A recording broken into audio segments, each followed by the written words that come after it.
மருத்துவத்துறையில் மீதமுள்ள 71 செவிலியர் காலி பணியிடங்கள் இன்னும் ஒரு வார காலத்திற்குள் நிரப்பப்படும் என்று அமைச்சர் மா சுப்பிரமணியன் தெரிவித்துள்ளார்.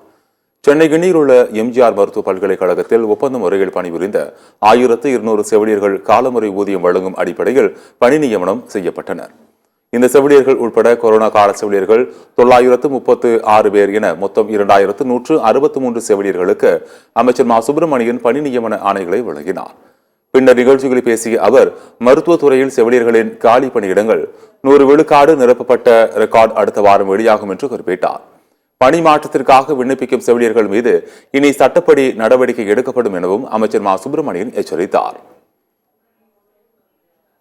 மருத்துவம் மற்றும் மக்கள் நல்வாழ்வுத்துறையின் கீழ் இயங்கிக் கொண்டிருக்கின்ற அரசு மருத்துவக் கல்லூரி மருத்துவமனைகள், அரசு மாவட்ட தலைமை மருத்துவமனைகள், காலியாக இருக்கிற 1200 நிரந்தர செவிலியர் பணியிடங்களை ஒப்பந்த அடிப்படையில் பணியாற்றி வந்த செவிலியர்களை கொண்டு காலமுறை ஊதியத்தில் கொண்டு வரப்பட்டு அவர்களுக்கான பணி ஆணைகள் இன்றைக்கு தரப்படுகிறது.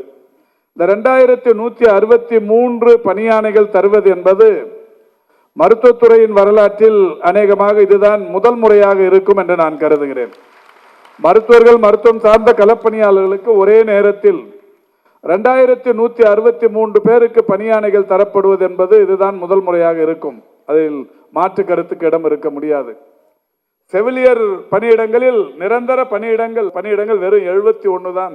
அதையும் கூட ஒரு வார காலத்திற்குள் அந்த 71 பணியிடங்களை நிரப்பி செவிலியர்களுக்கான நிரந்தர பணியிடங்கள், காலி பணியிடங்கள் 0 என்கின்ற நிலையை இந்த துறை முதன்முறையாக எட்டவிருக்கிறது.